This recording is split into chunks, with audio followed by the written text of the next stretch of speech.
Está con nosotros el profesor Mauricio Álvaro Dávila. Alvarado. ¿Y qué dije yo? Álvaro. Perdón. Mauricio Alvarado Dávila. Él es un historiador, es un editor, es un asesor lingüístico, es un corrector de textos, es un investigador, es un analista, está vinculado a la comunicación y también al análisis político. Y le hemos pedido a Mauricio Alvarado Dávila que nos acompañe unos minutos para conocer algo de su vida, de sus inquietudes y naturalmente de los trabajos que él hace en torno al tema de la genealogía. Mauricio, lo que llama la atención, y por eso quizás ese lapsus, ¿por qué tú unes el apellido paterno con el apellido materno con un guión? ¿Qué pasó? Bueno, existen varios Mauricios Alvarado. Incluso tengo un primo hermano que es Mauricio. Entonces, para diferenciarme, para que no confundirme, hubo también un periodista, Mauricio Alvarado Sánchez, que recuerdo que murió hace unos años en un accidente.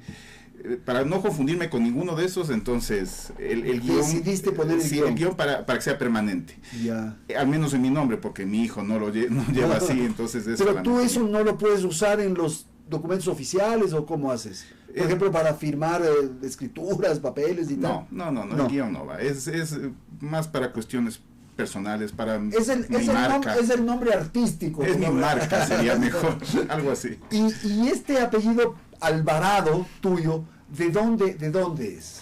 Bueno, el origen. El apellido, el origen es de cántabro, del norte de España. Yeah.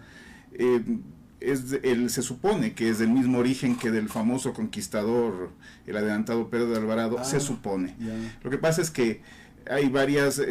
en el periodo de la creación de los apellidos, que es más o menos entre el año 900 y el año 1400, 1500,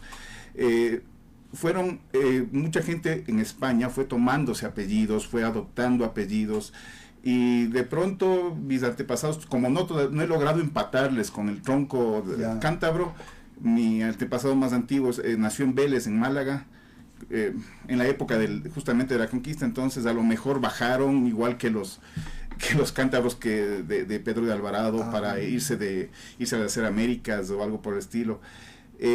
Pero es de origen cántabro. Pero acá en el Ecuador se asentaron en distintos lugares. Claro, ha habido diferentes Alvarado que han llegado en el tiempo. No es una sola familia, no es uno solo el que llegó. En la época de la conquista, los que llegaron primero fueron justamente Pedro de Alvarado, sus hermanos y algunos primos, que recorrieron desde Centroamérica hasta el Perú.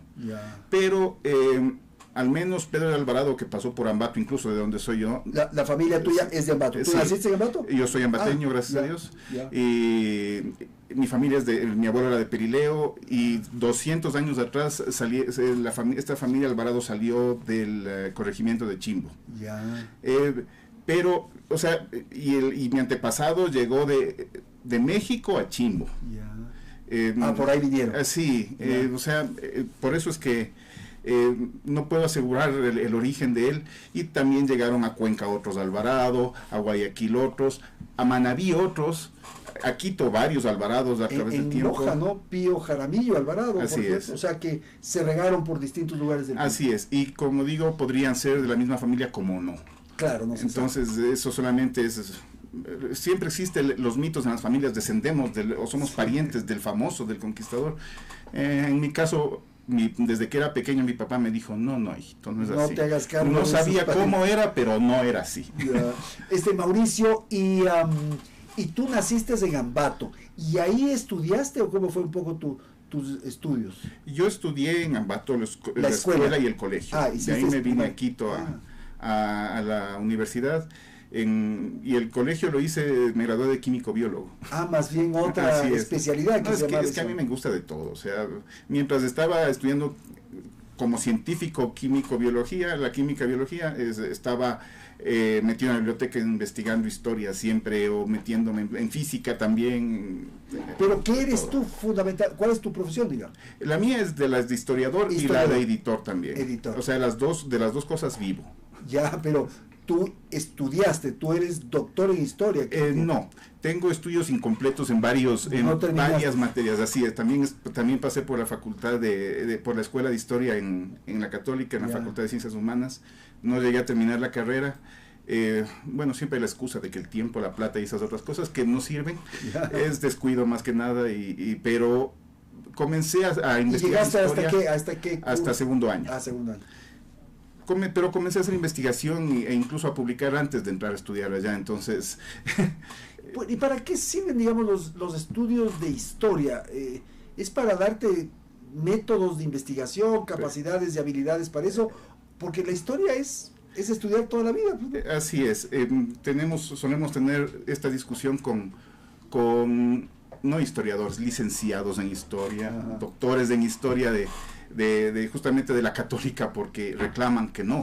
Ahora que hay la facultad, el que no ha pasado por la facultad no es historiador. En cambio, yo digo, el que no ha hecho investigación no es historiador, así haya pasado por la facultad. Es la única forma de saber la historia, así investigando. Es investigando, metiéndose, apasionándose por el asunto. Entonces, sí, precisamente lo que decías, las universidades dan método, te enseñan escuelas y muchas veces te truncan la libertad de investigar o la libertad de pensar, porque a veces depende del profesor o de la tendencia de la universidad, terminas cambiando el rumbo. ¿Cómo entender la historia, Mauricio? Porque hay acontecimientos que los hemos vivido tú, yo y nuestros amigos oyentes, por decir algo, por poner un hecho, los acontecimientos de octubre del 2019, el levantamiento y la situación que vivió la ciudad. Todos vivimos eso, todos asistimos a eso.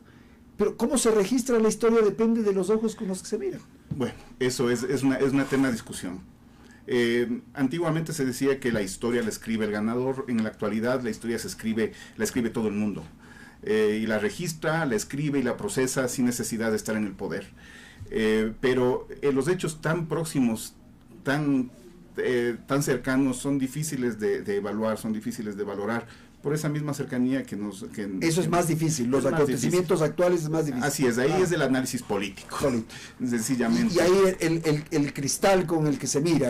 Sí, de todas maneras, conocer la historia, conocer los antecedentes, conocer qué pasó en la revolución de las alcabalas, en la rebelión en la revolución de Quiteña, en todas estas etapas que ha habido, sí ayudan a comprender un poco cómo es la población, qué hace. La misma caída de Lucio, lo que se votó a los presidentes diferentes. Entonces, son antecedentes que se ayudan a comprender un poco más. Para entender el más global, digamos. El contexto, porque te pongo otro hecho. O sea, si nosotros nos vamos mañana al partido de fútbol, ten la seguridad que vamos a discrepar si fue offside, si no fue offside. Y hemos visto el mismo partido y hemos estado en el mismo juego. Y el registro de esos hechos, sí, es... son factores a veces nada cuantificables, poco o nada cuantificables, porque son subjetivos. Entonces, sí, depende del ojo con que se mire también. Pero finalmente la historia es subjetiva, ¿no? Los hechos históricos no son subjetivos, la interpretación de esos hechos sí. Y además, cómo recibimos la información también, o sea, la historia escrita, la que está escrita y la que no hemos vivido, ya es subjetiva. Porque fue escrita por más que uno quiera ser imparcial, yo trato de serlo, pero también tengo mi sesgo, también tengo mi tendencia. Y no es posible, la completa imparcialidad es imposible en ningún ser humano. Mauricio, tú terminaste entonces, tu familia, tu gente es de Ambato, como me habías señalado. Mi mamá es quiteña. Y tu mamá es... Sí. ¿Y en qué circunstancias llegaste a Quito? O sea, ¿cómo así viniste aquí? Bueno, yo soy el 10º de 11. 11 hermanos son así ustedes. Una familia enorme. Sí. Y la costumbre en mi casa era que te gradúas del colegio y te vas a estudiar a Quito. Eso es todo. Claro.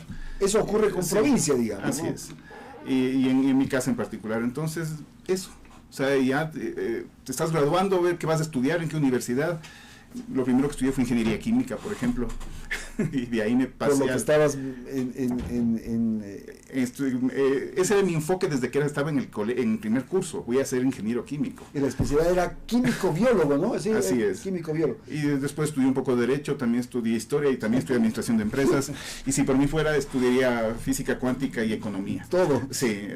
Mauricio, ¿y cuando llegaste a Quito, llegaste a dónde? ¿A la casa de una familia? A la casa de mis hermanos. ¿Tus hermanos ya habían venido antes y se instalaron aquí? Varios ya vivían aquí cuando llegué. Ya. Y fuiste a la Católica, ese era tu proyecto. No, llegué a la central. A la central para la ingeniería química. Sí, ¿Y ahí cuánto tiempo duraste? Ahí estuve medio año. Medio año. Sí. Y no, y esas cosas, además de la colita de mis viejos, era grande para que me permitieran ir de aquí para allá. Porque además también quise estudiar música como profesión en su momento. ¿Y eres músico? ¿Te gusta la música? Sí, me gustaba, tocaba un poco el violín y ya me he olvidado de ese años, pero, o sea, hay problema de quien no le gusta nada y también es problema de quien nos gusta todo. Porque finalmente, ¿qué? ¿Eres todólogo, como se dice? Bueno, de cierta manera, y eso me ha servido tanto para la edición como para la corrección. Fui editor de mesa en el diario Hoy durante 6 años. Y en mí confluían todas las notas, en nuestra sección confluían todas las notas de todo. Entonces la todología te ayuda a poder definir ciertas cuestiones, mejor dicho, todas las cuestiones. ¿Y cómo era tu juventud en ese tiempo en Quito? O sea, ¿tú salías a discotecas, ibas a fiestas? ¿Qué hacías? Sí, era poco de fiestas, poco de discotecas. No eras muy así. No era mucho. No. Yo más, en realidad sí iba a bibliotecas y archivos, eso sí era lo que me gustaba. Pero también tenía mi vida social bastante normal, no. Esa idea de ratón de biblioteca, ¿puede ser que corresponde o no te gustaría? Más o menos. Por ejemplo, en mi adolescencia yo era rockero. ¿Ah, sí? Mejor dicho, soy rockero. Y en mi adolescencia pasaba metido también en la música, pero era rebelde, pasaba metido en la biblioteca y con mis amigos en las tardes del pelo largo, el jean y el cuero. Entonces,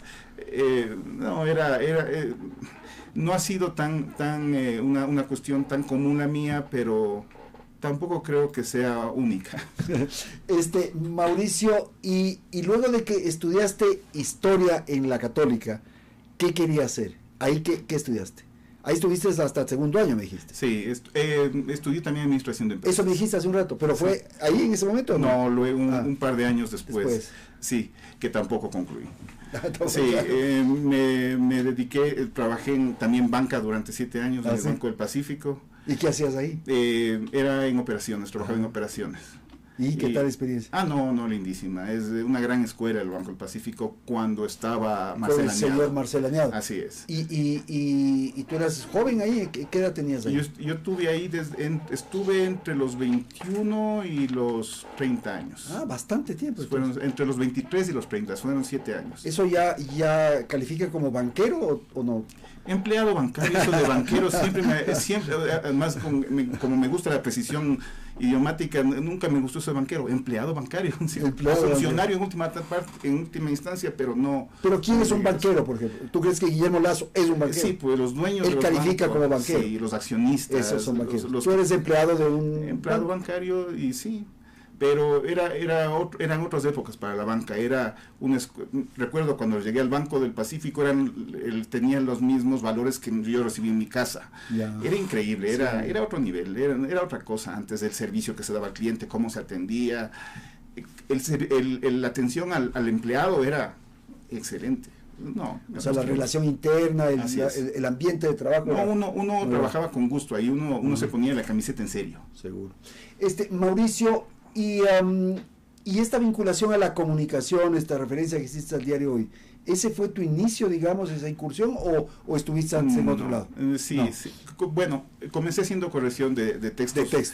Para particulares, para la Academia Nacional de Historia, por mi relación con las investigaciones. Les recomendaban a los autores que vayan donde ti para que revises. Luego de eso entré al comercio. Empezaste con el comercio. Empecé en el comercio, ya la cuestión profesional. ¿Y ahí qué hacías también corrección? Sí, corrección. Estuve en el 2004, solo en el 2004. Luego fui profesor de algunos colegios. Luego entré a Santillana, fui corrector, luego también editor de un par de proyectos, y de ahí me pasé a Aloy. ¿Y ahí cuánto tiempo estuviste? Estuve 6 años, claro, hasta que se cerró, hasta el último día.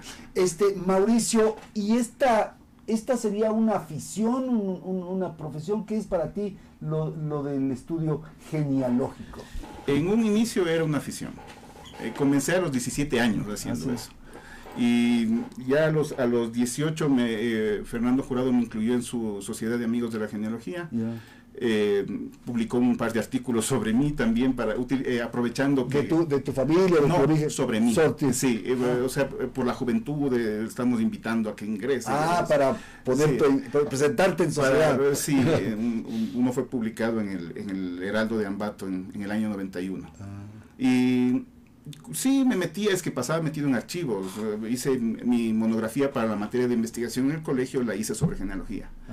Y me daba, el profesor me daba 2 días, que era además del vicerrector, me daba 2 días a la semana para que me venga a Quito. Me daba recreo para investigar. Entonces dijo que era la única monografía realmente de investigación que había recibido en su vida. ¿Y venías a Quito a investigar en dónde? En el Archivo Nacional de Historia, en la biblioteca del Banco Central, en la Biblioteca Nacional, en la Biblioteca de la Católica, en los archivos eclesiásticos, donde... ¿Y hay importante información en Quito? Bastante.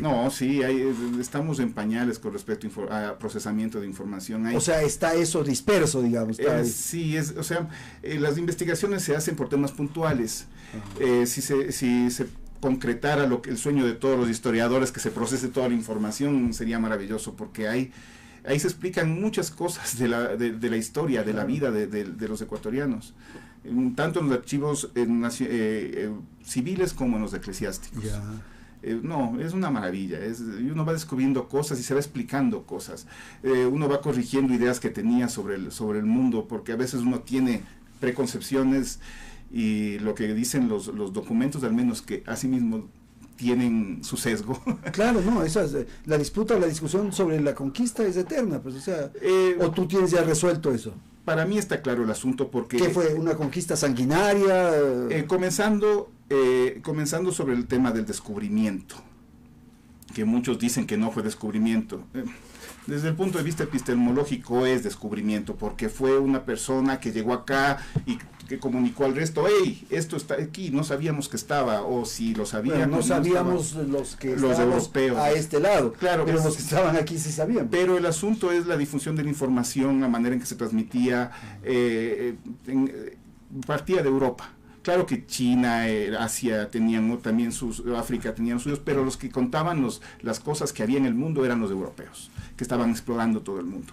Iban descubriendo cosas, es como decir, descubrir el bacilo de Koch. Koch no inventó el bacilo siempre estuvo ahí, pero él lo descubrió y lo dio a conocer. Es lo mismo, o yo siempre es el ejemplo que pongo, voy a una librería. Yo descubrí una librería que nunca había ido y mi gente tampoco la conocía. Les dije: vean esta librería, y todos los míos, yo fui el descubridor de esa librería para los míos. Claro. Entonces, para los del barrio sabían que esa librería estaba ahí. Así es, y el descubrimiento tiene que ver más con el descubridor que con el objeto descubierto. El descubrimiento es gracias al descubridor, sea el descubrimiento que sea. Entonces, es otro asunto que no hay que pelearse con eso. De ahí, lo posterior... Pero después sí fue sanguinario, ¿o qué? Hubo sangre, hubo fuego, hubo muertes, además hubo muertes que no estaban calculadas por las enfermedades que nuestros antepasados europeos trajeron a nuestros antepasados indígenas. Porque siempre me gusta hacer esa distinción, no es que nos conquistaron, sino porque a nosotros, los actuales, nadie nos conquistó. ¿A nosotros? A nadie. No, pues. Son nuestros antepasados europeos. Sí. Entonces, decir que vinieron a conquistarnos es también una victimización. De hecho, es una conquista. Así es. O sea, si te imponen una religión, si te imponen un idioma, si te imponen... pero era la época...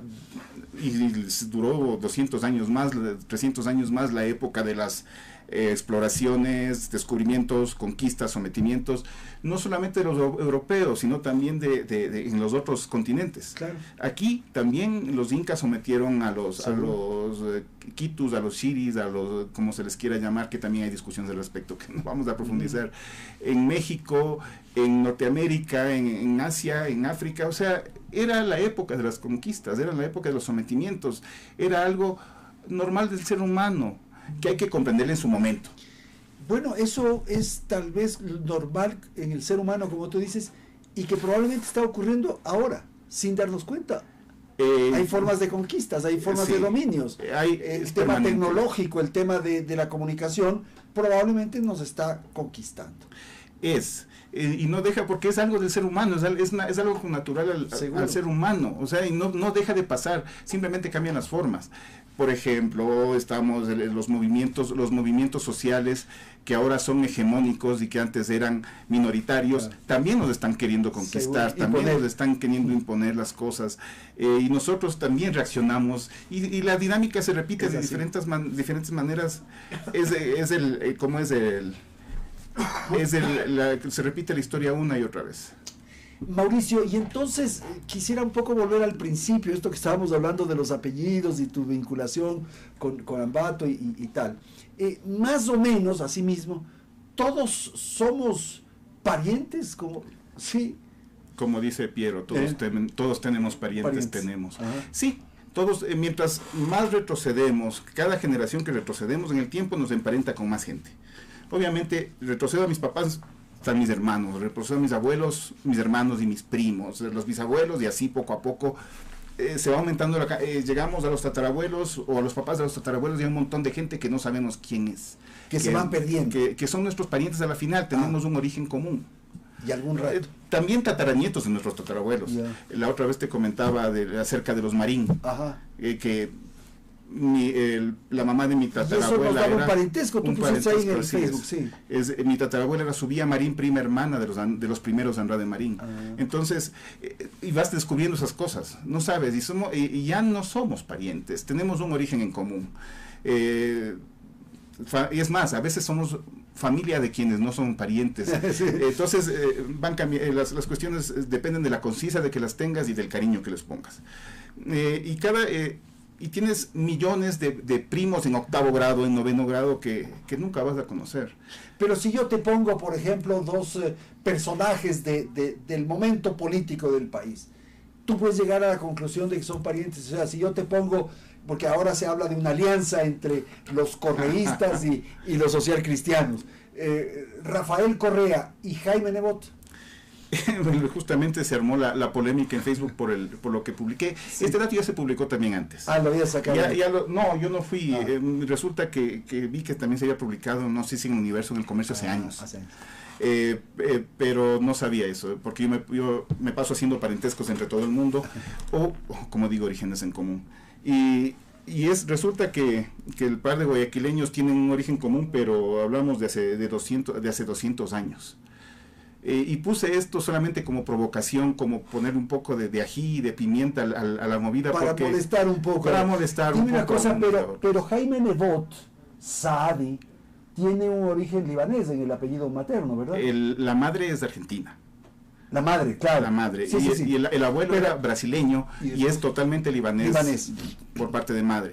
Por parte de padre... Y el Nebot es apellido... Es catalán. Español, catalán. Es español. Sí. Para la gente que sabe un poco de historia, para los catalanes no es español. Sí, ya llegaron a otro problema. Y el abuelo de Nebot llegó y se casó con una guayaquileña. Con una guayaquileña de cepa.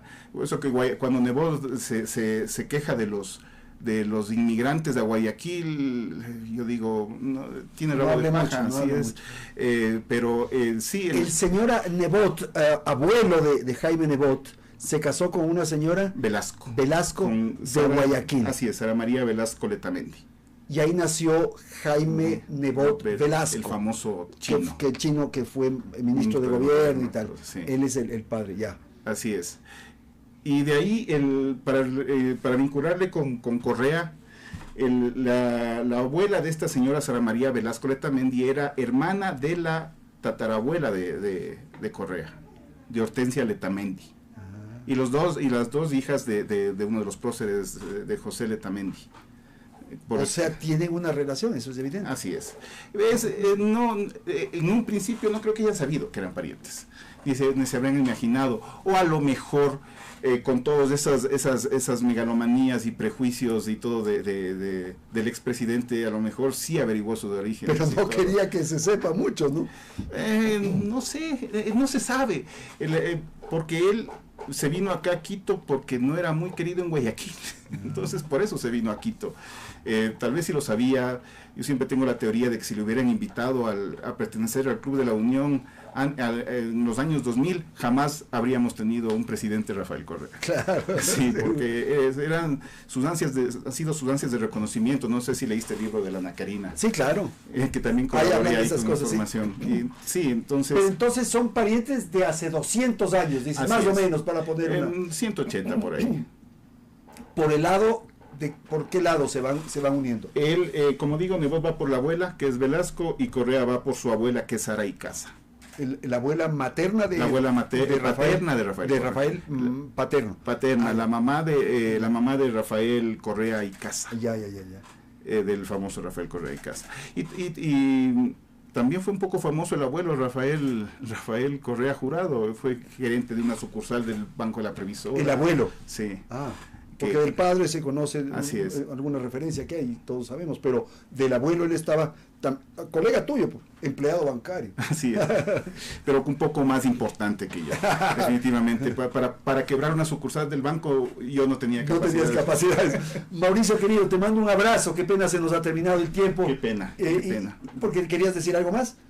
Sí, es seguir hablando acerca, o sea, simplemente claro. El origen de muchos que se ha descubierto en estos días con los trámites que estamos haciendo para la nacionalidad portuguesa. Eso veo que hay una cantidad de movimientos alrededor. Así es. Todos son sefarditas. ¿Tú también eres sefardita? Yo comencé con eso hace 3 años aquí. Ya.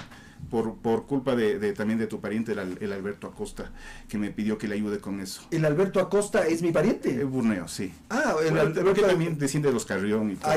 Yo también desciendo de los Carrión, como te comenté algún rato. Sí, pues también. Ahí, en esa foto que publicaron del Eduardo Kingman, de un homenaje que le hacían a Eduardo Kingman, y ahí estaba mi abuelo, Benjamín Carrión. Así es, que eran primos los dos finalmente. Claro, eran primos.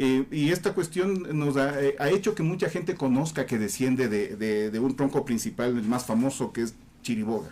Chiribogues, ¿no? Así es, y que del que descendemos. Bueno, pero los bojanos, nuestro caso es distinto, me parece. No. También es de Chiriboga. También llegan para allá porque una nieta de este tronco de Chiriboga se casó con un Río Frío, y de ahí vienen, no todos los Río Frío, claro. Una rama de Río Frío, y de esa rama de Río Frío vienen Lo muchos. que pasa es que ahí se se creó una especie de colonia de judíos, de sefarditas. Es una leyenda hasta el momento. No está confirmado. No está confirmado, no hay un solo documento que lo diga, no hay nada que lo confirme. Son muchos análisis sociológicos, antropológicos y hasta genéticos en Zaruma, pero documentalmente no hay nada. No hay ninguna constancia. Para nada, así es. Y tú haces esos estudios genealógicos para el tema de la calificación. En España ya se cerró, En ¿verdad? España se cerró. Y están ahora en Portugal. Estamos con lo de Portugal desde hace ya cerca de 2 años. ¿Y estás haciendo tú? Sí, continúo porque... ¿Y para eso hay que tener una calificación especial o cómo es? No. O sea, ¿cómo tú eres una voz autorizada, digamos, para que el SIL califique eso en Lisboa? La comunidad israelita de Lisboa, SIL. En el caso de España, que fue como comencé, y fui el primero en hacer esto, tuve que mandar mi currículum, para que hacerme conocer. El abogado de la Federación de Comunidades Judías de España me llamaba a hacer consultas, yo le hacía consultas a él, entonces me fueron conociendo todas mis publicaciones, todo lo que he hecho. Les conocieron y me avalaron, porque para España hacía falta la firma, ahorita no hace falta. Ya estás avalado. Entonces. Pero ahora con la SIL simplemente continuamos. Perfecto, señor. Qué pena el tiempo. Muchísimas gracias, Mauricio. Ha sido Mauricio Alvarado Dávila que ha estado con nosotros. Él es un historiador, es un investigador, en fin, ya conocemos ahora mismo su trayectoria. Así que, Mauricio, muchísimas gracias por haber estado aquí en Radio Quito y Platino. Son las 17:08.